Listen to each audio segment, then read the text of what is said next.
ಅವರ ಉದ್ದೇಶ ವ್ಯಾಪಾರವಷ್ಟೇ. ನಾವು ಭಾರತ ದೇಶಕ್ಕೆ ವ್ಯಾಪಾರಕ್ಕಾಗಿ ಬಂದಿದ್ದೇವೆ. ನಿಮ್ಮ ಬಳಿ ಚಕ್ಕೆ, ಏಲಕ್ಕಿ, ಮಸಾಲೆ ಪದಾರ್ಥಗಳು ಇದೆಯಾ? ಯಾವುದು ಕೆಂಪು ಮೂತಿ ಕೋತಿಗಳು ಬಂದಿದ್ದಾವೆ ನಮ್ಮ ಭಾರತ ದೇಶಕ್ಕೆ. ನಮ್ಮ ಹತ್ರ ಎಲ್ಲಾ ಸಿಗುತ್ತವೆ. ಎಷ್ಟು ರೇಟು? ನಮ್ಮ ಹತ್ರ ಒಂದು ಸೇರಿಗೆ 50 ಪೈಸೆ ಹಂಗೆ ಮಾರಾಟ ನಾವು ಮಾಡ್ತೀವಿ. 1 ರೂಪಾಯಿಗೆ ದುಪ್ಪಟ್ಟು ಕೊಡುತ್ತೇವೆ. ಎಲ್ಲಾ ಪದಾರ್ಥಗಳನ್ನು ನಮಗೆ ಮಾರಿ. ಯಾರೋ ಕೆಪೂರ್ ನನ್ನ ಮಕ್ಕಳು ಬಂದಿದ್ದಾರೆ, ಇವರನ್ನ ಚೆನ್ನಾಗಿ ಅದುಮಿ ಕಳಿಸ್ಬೇಕು. ತಗೊಳ್ಳಿ ಹಣವನ್ನ, ಎಲ್ಲ ಹಾ, ಕೊಡಿ. ಪದಾರ್ಥಗಳನ್ನು ಕೊಡಿ. ಮತ್ತೆ ನಮ್ಮ ಅಂಗಡಿಗೆ ಬನ್ನಿ ದಯವಿಟ್ಟು. Take this, shall me go now.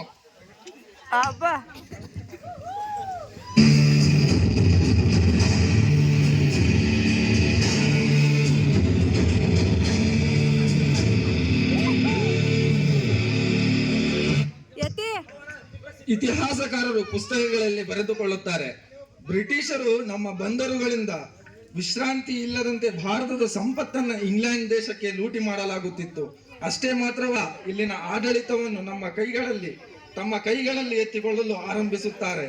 1919 Jallian Walabagh ಹತ್ಯಾಕಾಂಡ. ನಾವು ಭಾರತ ದೇಶದ ಸಂಪತ್ತನ್ನ ಲೂಟಿ ಮಾಡಲು ಬಂದಿದ್ದೇವೆ, ವ್ಯಾಪಾರ ಮಾಡಲು ಅಲ್ಲ. 1919 ಜಲಿಯನ್ ವಾಲಾಬಾಗ್ ಹತ್ಯಾಕಾಂಡ.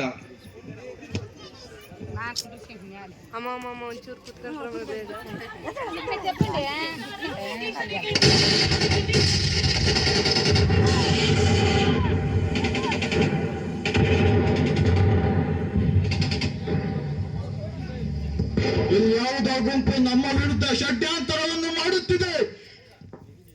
ಶಿಟ್, ಯಾವುದು ಆಯ್ತು?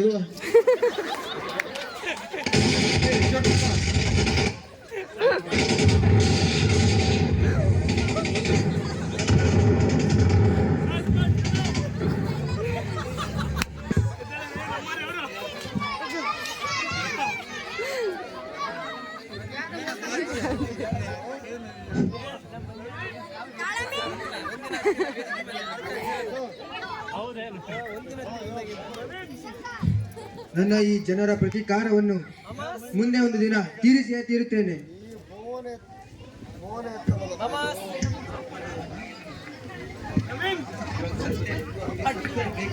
ಕೆಲವು ವರ್ಷಗಳು ಕಳೆದವು. ಭಗತ್ ಸಿಂಗ್ 20 ವರ್ಷದ ಯುವಕ, ಪ್ರತೀಕಾರದ ಜ್ವಾಲೆಯನ್ನು ಹೊತ್ತಿಕೊಂಡಿರುವ ಅಪ್ರತಿಮ ವೀರ.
ಲೇ ವೀರು ಯಾಕಲ್ಲ ಆಗ್ಲಿಲ್ಲ ಓಡಾಡ್ತೀಯ?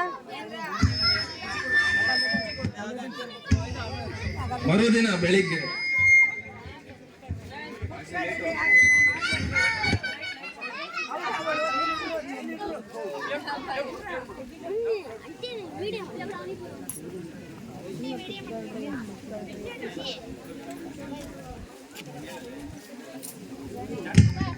ಜೈಲಿನಲ್ಲಿರುವ ಭಗತ್ ಸಿಂಗ್ ತನ್ನ ಅಣ್ಣನಿಗೆ ಪತ್ರ ಬರೆಯುತ್ತಾರೆ.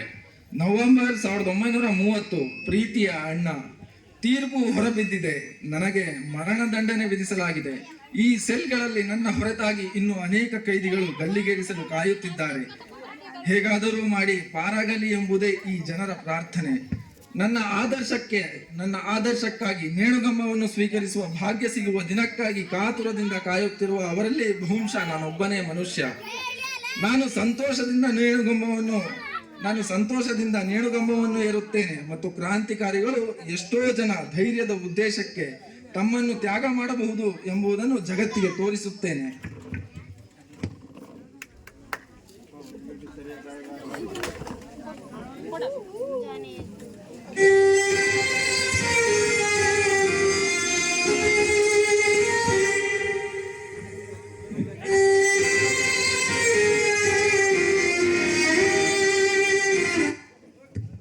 ಭಗತ್ ಸಿಂಗ್, ನಿಮ್ಮ ಕೊನೆಯ ಆಶೆ ಏನಾದರೂ ಇದೆಯೇ? ಇವತ್ತು ಈ ಭಗತ್ ಸಿಂಗ್ನ ಸಾಯಿಸ್ತಿರ್ಬೋದು, ಮತ್ತೊಂದು ದಿನ ಪ್ರತಿ ಮನೆಯಲ್ಲೂ ಪ್ರತಿ ತಾಯಿಯ ಮಡಿಲಲ್ಲೂ ಒಬ್ಬೊಬ್ಬ ಭಗತ್ ಸಿಂಗ್ ಹುಡ್ತಾನೆ, ದೇಶಕ್ಕಾಗಿ ಪ್ರಾಣ ಬಿಡ್ತಾನೆ. ನಾಳೆ ನಮಗೆ ಸ್ವತಂತ್ರ ಭಾರತ ಕಾಣಿಸ್ತಿದೆ. ಜಿಂದಾಬಾದ್, ಜಿಂದಾಬಾದ್, ಜಿಂದಾಬಾದ್, ಜಿಂದಾಬಾದ್, ಜಿಂದಾಬಾದ್.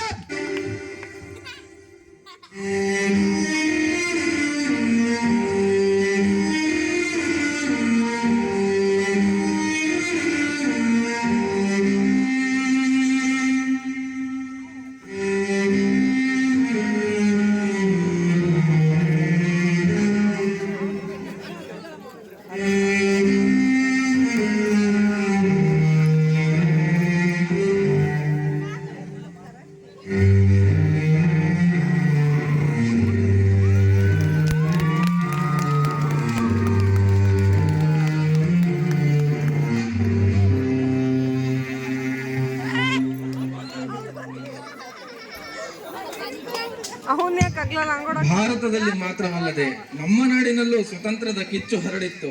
ಅದರಲ್ಲೂ ಹಳ್ಳಿಗಳಲ್ಲಿಯೂ ಹರಡಿತ್ತು. ಬಾಗಲಕೋಟೆಯ ಹಲಗಲಿ ಬೇಡರ ಮೊದಲ ಸ್ವಾಭಿಮಾನದ ಹೋರಾಟ, 1934 ನಿಶಸ್ತ್ರೀಕರಣ ಕಾಯ್ದೆಯ ವಿರುದ್ಧದ ಮೊದಲ ಹೋರಾಟ. ನಿಶಸ್ತ್ರೀಕರಣವೆಂದರೆ ಯಾವುದೇ ಆಯುಧಗಳನ್ನು ಇಟ್ಟುಕೊಳ್ಳುವ ಹಾಗಿಲ್ಲ ಮತ್ತು ಎಲ್ಲಿಯೂ ಬಳಸುವಂತಿಲ್ಲ ಎಂಬ ಒಂದು ಕಾನೂನು ಬ್ರಿಟಿಷರು ಜಾರಿಗೆ ತಂದಿದ್ದರು.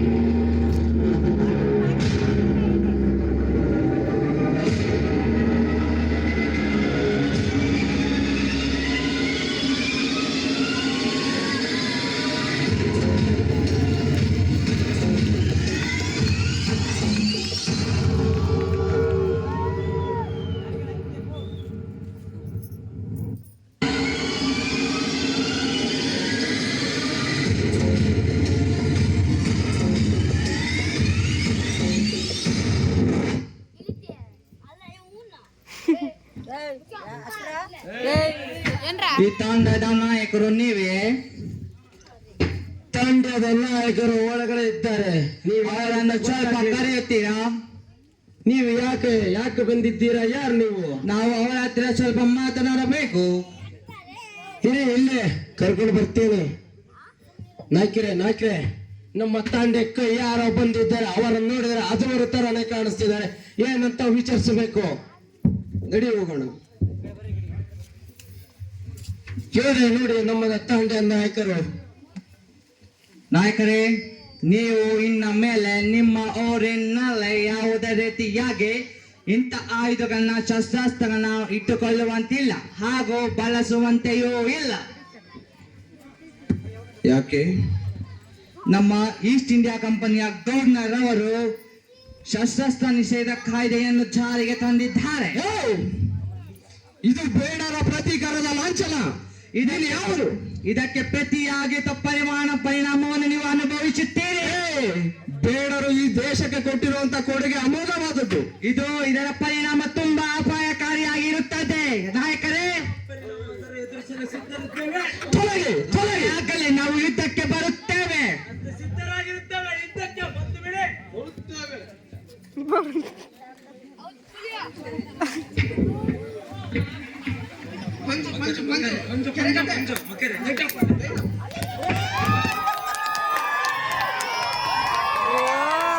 ಸಾಹೇಬ್ರು ಇದಕ್ಕ ಓಡಾಡ್ತಿದ್ದಾಗಲೆಲ್ಲ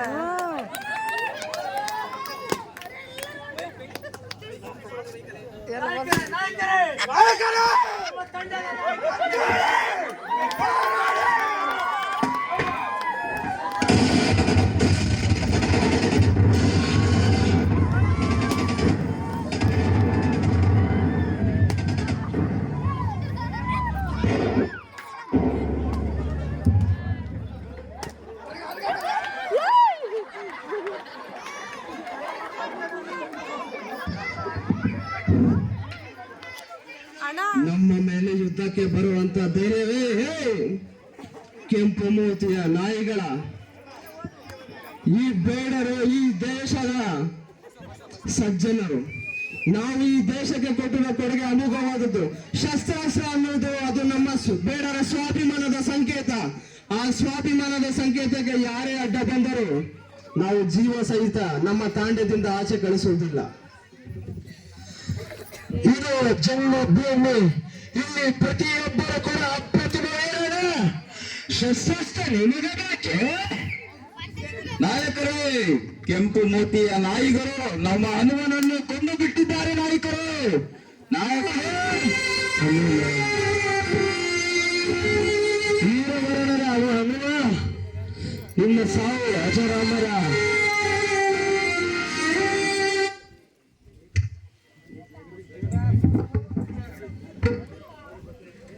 ಎಲ್ಲಿಗೆ ಪಯಣ,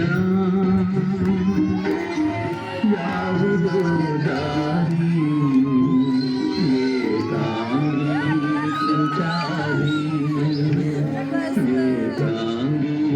ಸಂಚಾರಿ. ತನ್ನ ಸ್ವಾಭಿಮಾನ ಮತ್ತು ಮಣ್ಣಿಗಾಗಿ ವೀರಮರಣ ಹೊಂದಿದ ಗೆಳೆಯ, ನಿನಗೆ ನಿನ್ನ ಆತ್ಮಕ್ಕೆ ಶಾಂತಿ ಸಿಗಲಿ.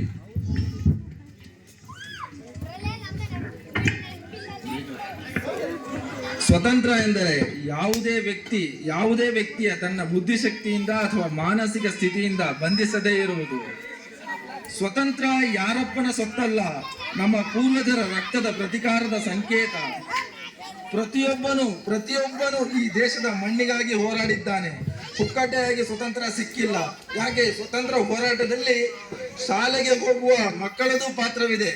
ಉಪವಾಸ ಸತ್ಯಾಗ್ರಹದ ಸಮಯದಲ್ಲಿ ಈ ಸಣ್ಣ ಸಣ್ಣ ಮಕ್ಕಳು ತಮ್ಮ ಓದುವ ಪುಸ್ತಕಗಳಲ್ಲಿ ರೊಟ್ಟಿಗಳನ್ನು ಮತ್ತು ಚಪಾತಿಗಳನ್ನು ಇಟ್ಟುಕೊಂಡು ಹೋಗಿ ಉಪವಾಸದಿಂದ ಇರುವ ಸ್ವತಂತ್ರ ಹೋರಾಟಗಾರರಿಗೆ ಜೀವ ತುಂಬುತ್ತಿದ್ದರು.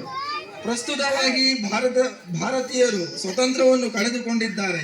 ಹೇಗೆಂದರೆ, ಯಾವುದೇ ಹೊರ ದೇಶದ ಕಂಪನಿಗಳಾಗಲಿ, ಯಾವುದೇ ರಾಜಕೀಯ ಪಕ್ಷ ಅಥವಾ ಅವರ ನಾಯಕರಾಗಲಿ, ಮಾಧ್ಯಮಗಳಾಗಲಿ, ಶ್ರೀಮಂತ ವ್ಯಕ್ತಿಗಳಾಗಲಿ ಪರೋಕ್ಷ ರೀತಿಯಲ್ಲಿ ಇಂದಿಗೂ ನಮ್ಮ ದೇಶದ ಜನರನ್ನು ಆಳುತ್ತಿದ್ದಾರೆ.